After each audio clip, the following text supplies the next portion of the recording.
ദൈവനാമത്തിന് മഹത്വമുണ്ടാകട്ടെ. ഇന്ന് ഫെബ്രുവരി മാസം 2-ാം തീയതി. ശുഭദിനാശംസകൾ എല്ലാവർക്കും നേരുന്നു. നമ്മുടെ കർത്താവായ യേശുക്രിസ്തുവിൻ്റെ നാമത്തിൽ സ്നേഹവന്ദനവും നിങ്ങൾക്ക് അർപ്പിക്കുന്നു. ഏശാവും യാക്കോവുമായുള്ള ആ ബന്ധം പുനഃസ്ഥാപിച്ചത് വളരെ രസകരമായ നിലയിലാണ്. ഏശാവ് ഇതിനോടകം യാക്കോബ് ചെയ്തതായിരിക്കുന്ന കുറ്റങ്ങളെല്ലാം മറന്നുപോയെന്നാണ് ഞാൻ വിചാരിക്കുന്നത്. അതൊന്നും ഏശാവിൻ്റെ മനസ്സിലില്ല. ഏശാവ് ഒരു സിമ്പിൾ മനുഷ്യനായിരുന്നു.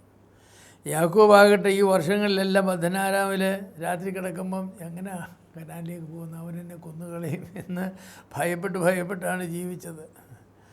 എന്ന് മാത്രമല്ല, ഏശാവ് യാക്കോബിനെ എതിരേൽക്കാൻ വരുന്നത് 400 ആളുകളുമായിട്ടാണ് എന്ന് യാക്കോബ് കേട്ടപ്പോൾ എന്തൊരാദിയും എന്തൊരു വ്യാധിയും അവൻ്റെ മനസ്സിലുണ്ടായിരുന്നു. ഒരുപക്ഷെ അബ്രഹാമിനുണ്ടായിരുന്ന 400 ആളുകളായി ഏശാവിന് ഇപ്പോൾ ഉള്ളത്. കാരണം യാക്കോബിന് വന്നപ്പോൾ സ്വത്തുക്കളെല്ലാം ഏശാവിന് കിട്ടിയല്ലോ യാക്കോബിന് വന്നപ്പോൾ. അപ്പോൾ യുദ്ധവീരന്മാരായിരിക്കുന്ന 400 ആളുകളാണ്. ആ 400 ആളുകളുമായിട്ട് യാക്കോബിനെ എതിരേൽക്കാൻ വരുന്നു എന്ന് പറഞ്ഞപ്പോൾ എതിരേൽക്കുക എന്നുള്ളതിന് യാക്കോബ് കൊടുത്ത അർത്ഥമല്ല, ഏശാവ് കൊടുത്ത അർത്ഥം. അതുകൊണ്ട് നാം നേരത്തെ പറഞ്ഞതുപോലെ ഏശാവിനെ പ്രസാദിപ്പിക്കാനായിട്ട് ആടുകളെയും മാടുകളെയും ഒക്കെ സമ്മാനങ്ങളും ഒക്കെ ആയിട്ടാണ് യാക്കോബ് പോകുന്നത്. പക്ഷേ ഏശാവിൻ്റെ ഒരു പ്രസ്താവന ഉണ്ടായിരുന്നു. എന്തെന്നറിയാമോ? സഹോദര, എനിക്ക് വേണ്ടതെല്ലാം ദൈവം എനിക്ക് തന്നിട്ടുണ്ട്. എനിക്ക് ധാരാളമുണ്ടെന്നാണ് പറഞ്ഞത്. എനിക്ക് ധാരാളമുണ്ട്, എനിക്കൊന്നിനും കുറവില്ലെന്ന് പറഞ്ഞു. ഭൗതികമായി ദൈവം എന്നെ ധാരാളം അനുഗ്രഹിച്ചു.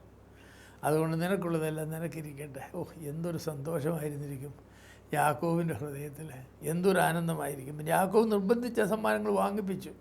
കാരണം വാങ്ങി എന്നുള്ളത് ഏശാവിന് യാക്കോബിന് നേരെ യാതൊരു ഫീലിങ്ങും ഇല്ലെന്നുള്ളതിൻ്റെ ഒരു തെളിവാണ്. യാക്കോബ് സമാധാനത്തോടെ ശേഖേ പട്ടണത്തിലെത്തി. അവിടെ കൂടാരമടിച്ചു. താൻ അവിടെ എത്തിയ ശേഷം ചെയ്തതായിരിക്കുന്ന ഒരു പ്രധാന കാര്യമെന്ന് പറയുന്നത് 100 വെള്ളിക്കാശ് കൊടുത്ത് ഒരു സ്ഥലം വാങ്ങി. ആ സ്ഥലം വാങ്ങിയിട്ട് താൻ അവിടെ ഒരു യാഗപീഠം പണിതു. അവിടെ യഹോവയ്ക്ക് ആരാധന കഴിച്ചു. എന്നിട്ട് ആ സ്ഥലത്തിന് ഏൽ ഏലോഹേ ഇസ്രായേൽ എന്ന് പേരായി. യാക്കോബിൻ്റെ ജീവിതത്തിൽ എന്നും ആരാധനയുണ്ട്. ദൈവത്തെ ഭയമുള്ളവനും ദൈവത്തെ മാനിക്കുന്നവനുമാണ്. എന്നാൽ ഏശാവിൻ്റെ ജീവിതത്തെപ്പറ്റി പരിശോധിക്കുമ്പോൾ ഏശാവിന് ഒരിക്കലും ഒരു യാഗപീഠം ഉണ്ടായിരുന്നില്ല. ഏശാവ് ദേശത്തിൻ്റെ പ്രഭുവായിട്ട് ഇങ്ങനെ കഴിഞ്ഞു കൂടുകയാണ്. പക്ഷെ അവനൊരു യാഗപീഠം ഉണ്ടായിരുന്നില്ല. ദൈവത്തിൻ്റെ കാഴ്ചപ്പാടുകളുമായിട്ടല്ല ഏശാവ് ജീവിച്ചത്.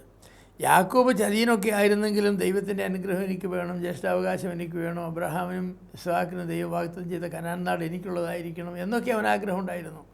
അതുകൊണ്ട് അവനെന്നും യഹോവയെ ഭയപ്പെട്ടിരുന്നു, അവനെന്നും ദൈവത്തെ മാനിച്ചിരുന്നു. അതുകൊണ്ടാണ് അവൻ ദൈവത്തിൻ്റെ ആരാധന കഴിച്ചത്. ദൈവമായുള്ള സമാധാനം ആവശ്യമായിരിക്കുന്നത് പോലെ തന്നെ ഞാൻ പറയട്ടെ, നമ്മുടെ അയൽക്കാരുമായുള്ള സമാധാനവും ആവശ്യമാണ്. ഏശാവുമായിട്ട് രമ്യപ്പെട്ടതിന് ശേഷമല്ല യാക്കോബ് ഒരു യാഗപീഠം പണിയുന്നത്. ഏശാവിനെ ഭയന്ന് ജീവിക്കുമ്പോൾ ഒന്നും ആരാധിക്കാനൊക്കെയില്ല. ഭയത്തിൽ നിന്നല്ല ആരാധന വരുന്നത്, സന്തോഷത്തിൽ നിന്നും സമാധാനത്തിൽ നിന്നുമാണ്. ഭയമുള്ളപ്പോഴും ദൈവത്തോട് പ്രാർത്ഥിക്കുകയൊക്കെ ചെയ്യും. എങ്കിലും സമാധാനത്തിൻ്റെ അന്തരീക്ഷത്തിലാണ് എപ്പോഴും ഒരു യാഗപീഠം പണിത് ആരാധിക്കാൻ കഴിയുന്നത്. നിൻ്റെ ദൈവത്തെ പൂർണ്ണ ഹൃദയത്തോടും പൂർണ്ണാത്മാവോടും പൂർണ്ണ ശക്തിയോടും കൂടെ സ്നേഹിക്കണമെന്ന് കൽപ്പിച്ച ദൈവം നിൻ്റെ സഹോദരനെ നിന്നെപ്പോലെ തന്നെ സ്നേഹിക്കണമെന്ന് പറഞ്ഞു. യാക്കോബ് ഏശാവിനെ ഭയപ്പെട്ടാണ് ജീവിച്ചത്. എന്നാൽ ഇപ്പോൾ ഭയം മാറി. ഏശാവിനോട് സ്നേഹമായി എന്ന് വേണം ഞാൻ വിചാരിക്കാനായിട്ട്. അവർ തമ്മിലുള്ള പ്രശ്നം പരിഹരിച്ചു. ഏശാവിനോട് യാക്കോബ് ക്ഷമ ചോദിച്ചോന്നൊന്നും എനിക്കറിയില്ല, അങ്ങനെയുള്ള രേഖകളൊന്നും അവിടെ ഇല്ല.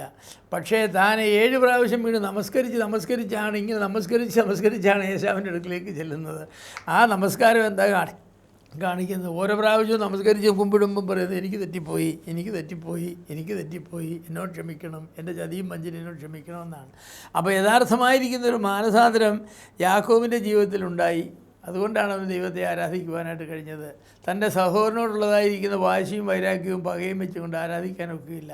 തൻ്റെ സഹോദരനോടുള്ളതായിരിക്കുന്ന ഭയം കൊണ്ടും ആരാധിക്കാനൊക്കെയില്ല. എന്നാൽ ഭയമെല്ലാം പോയി. എനിക്ക് വേണ്ടതെല്ലാം ഉണ്ട് സഹോദര, നിനക്കിരിക്കട്ടെന്ന് ഏശാവ് പറഞ്ഞത് കേട്ടപ്പോൾ യാക്കോബിൻ്റെ ഹൃദയത്തിൽ വലിയ സന്തോഷമുണ്ടായെന്ന് ഞാൻ വിചാരിക്കുന്നു. എൻ്റെ പ്രിയമുള്ളവരെ, നമ്മുടെ സഹോദരന്മാരുമായിട്ട് നമ്മുടെ അയൽക്കാരുമായിട്ട് നമുക്ക് നല്ല ബന്ധം പുനഃസ്ഥാപിക്കാതെ ശരിയായിരിക്കുന്ന ഒരു ആരാധന നമുക്ക് സ്ഥാപിക്കാനായിട്ട് സാധിക്കുകയില്ല. ദൈവത്തെ സത്യത്തിലും ആത്മാവിലും ആരാധിക്കണമെങ്കിൽ നമ്മുടെ അയൽക്കാരനോട് സത്യസന്ധമായ ബന്ധങ്ങൾ നാം സ്ഥാപിക്കണം. നമ്മുടെ സഹോദരന്മാരുമായിട്ട് നല്ല ബന്ധങ്ങൾ നാം സ്ഥാപിക്കണം. ഏശാവുമായി യാക്കോബിന് നല്ല ബന്ധമില്ലാത്തൊരു കാലത്തെ അത് യാക്കോബിനെ ആരാധിക്കുവാനായിട്ട് പാടില്ല. അതുകൊണ്ട് യാക്കോബ് തൻ്റെ സഹോദരനുമായിട്ട് രമ്യപ്പെടുവാൻ ആവശ്യമായത് യാക്കോബിൻ്റെ ഭാഗത്തുനിന്ന് ചെയ്തു. എന്നാൽ ഏശാവോ ഒരു വൈരാഗ്യവും കാണിച്ചില്ല. യാക്കോബിൻ്റെ കഴുത്തിൽ വീണ് കെട്ടിപ്പുണർന്ന് അവനെ ചുംബനം ചെയ്ത് സ്വീകരിക്കുകയാണ് ചെയ്തത്. എത്ര ഹൃദ്യമായിരിക്കുന്ന ബന്ധങ്ങളാണ് ഉള്ളത്.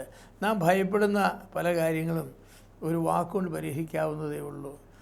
ഏശാവിനെ ഭയന്ന് യാക്കോബ് എത്ര വർഷം ജീവിച്ചു? ആ വർഷങ്ങളെല്ലാം എന്താ ചിന്തിച്ചത്? എന്നെ കണ്ട ഉടനെ ഏശാവ് കൊല്ലുകളയുമെന്നാണ്. പക്ഷേ അവൻ കൊല്ലാനല്ല വന്നത്, സ്നേഹിക്കാനാണ് വന്നത്. യാതൊരു വിധമായിരിക്കുന്ന പകയുടെയും വിരോധത്തിൻ്റെയും വാക്കുകൾ ഏശാവിൻ്റെ വായിൽ നിന്ന് വന്നില്ല.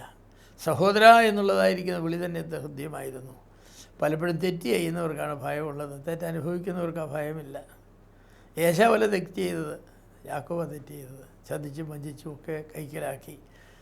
അതുകൊണ്ട് ഏശാവിന് യാക്കോബിനെ ഭയപ്പെടേണ്ട ആവശ്യമുണ്ടായിരുന്നില്ല.